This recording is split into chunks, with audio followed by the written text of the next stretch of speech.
حضرت انس بن مالک رضی اللہ تعالیٰ عنہ ارشاد فرماتے ہیں محبوب کریم کی مجلس سے نور لگی ہوئی تھی، حضور نبی رحمت کھڑے ہوئے واز فرمانے کے لیے،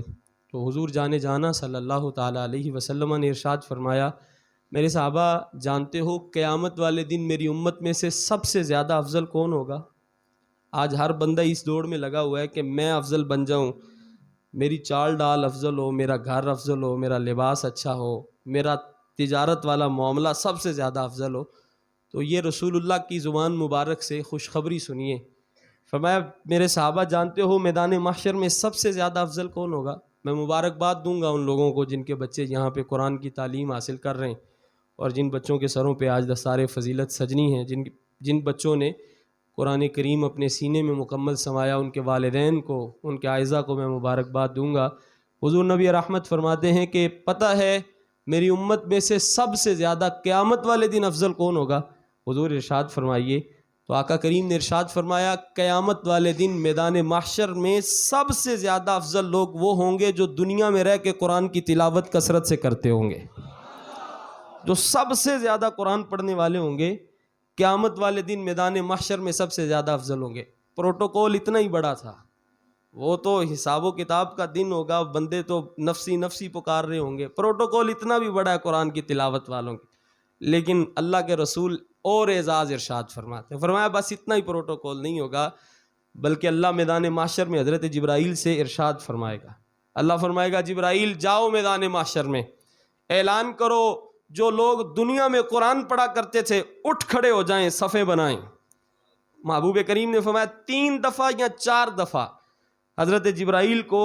اللہ رب العزت حکم ارشاد فرمائے گا، جبرائیل جاؤ جا کے اعلان کر دو جو دنیا میں میری کتاب سے وابستہ تھے، جو دنیا میں میری کتاب کی محبت سینوں میں گامزن کیے ہوئے تھے اور میری کتاب کی تلاوت کرتے تھے، انہیں جا کے اعلان کرو کہ صفیں بنا لیں۔ حضرت جبرائیل امین آ کے حکم ارشاد فرمائیں گے، لوگ کھڑے ہو جائیں گے قرآن پڑھنے والے،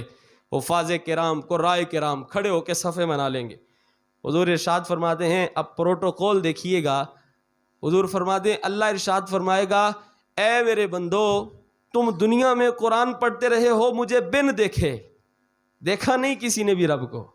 یہ تو مصطفیٰ کی شان ہے کہ وہ دیکھا ہے ظاہری آنکھوں سے، دیکھا نہیں کسی نے، لیکن پھر بھی قرآن کو حق مان کے سچ مان کے اللہ کا کلام مان کے پڑھتے ہیں اور بڑے ذوق سے پڑھتے ہیں۔ آپ کبھی آئیے فجر سے پہلے یہاں پہ لگی ہوئی کلاسیں آپ کو بتائیں گی کہ قرآن کا ایک ایک حرف نور کیسے دیتا ہے، اور قرآن کا ایک ایک حرف روح کو سکون کیسے دیتا ہے، اور قرآن کا ایک ایک حرف کتنا فیض دیتا ہے کہ لوگ سوئے پڑے ہوتے ہیں اور چھوٹے چھوٹے بچے یہاں پہ بیٹھ کے رب کے قرآن کی تلاوت کر رہے ہوتے ہیں۔ تو حضور فرماتے ہیں محبوب کریم علیہ الصلوۃ والسلام نے ارشاد فرمایا کہ جب لوگ کھڑے ہو جائیں گے تو اللہ ارشاد فرمائے گا لوگوں دنیا میں مجھے دیکھے بغیر میرا قرآن پڑھتے تھے، آج تمہاری عزت تمہاری عظمت تمہاری شان یہ ہے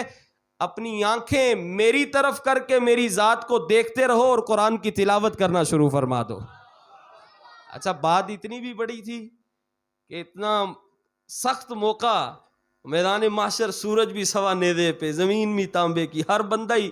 اپنے اپنے بدعمالیوں کے سبب پسینے میں شرابور۔ پروٹوکول تو یہ بھی بڑا ہے کہ امت میں سے افضل قرار دے دیا گیا، پھر اس کے بعد اللہ کے سامنے حاضر، پھر تیسری بات کہ اللہ رب العزت کی زیارت بھی نصیب ہو گئی۔ پروٹوکول اتنا بھی بڑا ہے، لیکن حضور نبی رحمت نے ان لوگوں کی شان بتائی ہے، یہ جو فرشتے صفت لوگ اور یہ سفید امامے اور سفید وردیاں اور یہ جو جنت کا نظارہ پیش کر رہے ہیں، اللہ کے رسول نے ان کے بارے میں ارشاد فرمایا، پھر اللہ ارشاد فرمائے گا جتنا اللہ چاہے گا یہ قرآن پڑھتے رہیں گے۔ پھر اللہ رب العزت ارشاد فرمائے گا میرے بندو کیا ان لوگوں کو جانتے ہو جو دنیا میں رہ کے تمہارے ساتھ حسن سلوک کرتے رہے، وہ تمہاری غلطی ہوتی بھی تھی تو گلی میں سے گزرتے ہوئے کہ چل کوئی بات نہیں یار یہ رب کا قرآن پڑھنے والے، یہ رب کا قرآن پڑھنے، تمہارے ساتھ صرف اس وجہ سے محبت کرتے تھے کہ یہ قرآن کی تلاوت کرنے والے ہیں، تمہارے ساتھ بھلائی صرف اس وجہ سے کرتے تھے کہ یہ رب کا قرآن پڑھنے والے ہیں۔ محبوب کریم ارشاد فرماتے ہیں لوگ کہیں گے مالک بڑی اچھی طرح جانتے ہیں، اللہ ارشاد فرمائے گا چلو اب صفیں توڑ دو، میدان محشر میں چلے جاؤ اور جا کے ان لوگوں کو ڈھونڈو، ان لوگوں کو ڈھونڈو۔ آج تو کوئی بندہ ضمانت دے دینا بھی میں کچہری میں بیٹھا ہوتا ہوں اوکھا ویلا ہے تو بتا دینا، تو لوگ کہتے ہیں اس کا نمبر ضرور سیو کرو، اور پہلے نمبروں پہ اس کا نمبر رکھنا ہے. بڑا تھانے کچہری میں بڑا ذلیل ہونا پڑتا ہے. چلو اس سے تعلق واسطہ ہوگا. میں آپ کو مشورہ دوں گا, اگر میدان محشر میں عزت چاہتے ہیں, اگر میدان محشر میں مقام چاہتے ہیں, ایک کام کر لیں, اللہ کے قرآن کی تلاوت کرنے والوں کے نام لگ جائیں. اب مالی طور پہ, روحانی طور پہ اپنی محبتیں سب کچھ ان پہ نچھاور کریں, پھر ہوگا کیا؟ میں نہیں کہتا. اللہ کے رسول ارشاد فرماتے ہیں, اللہ فرمائے گا صفیں توڑو اور جاؤ میدان محشر میں. مالک کیا کریں؟ اللہ فرمائے گا تم نے جنت میں جانا ہی جانا ہے, لیکن اس سے پہلے ایک کام کرنا. مالک حکم فرمائیے. حضور ارشاد فرماتے ہیں, اللہ فرمائے گا میدان محشر میں جا کے ان لوگوں کو ڈھونڈو جو دنیا میں تمہیں محبت کی نگاہ سے دیکھا کرتے تھے, جو دنیا میں تم سے محبت صرف قرآن کی تلاوت کی وجہ سے کرتے تھے. اللہ فرمائے گا جاؤ, جا کے انہیں ڈھونڈو, ان کا ہاتھ پکڑ کے خود بھی جنت میں چلے جاؤ, انہیں بھی جنت میں داخلہ دلوا دو. خوش نصیب ہیں وہ لوگ جو اداروں سے وابستہ ہوتے ہیں, جو قرآن پڑھنے والوں سے وابستہ ہوتے ہیں, اور صرف محبت ان سے اللہ رسول کی رضا کے لیے کرتے ہیں. میں بارے دیگر قبلہ استاد گرامی کو اپنی طرف سے, جامعہ کے جملہ اساتذہ گرامی قدر کی طرف سے, طلباء کی طرف سے خوش آمدید. اور وہ ہمارے جامعہ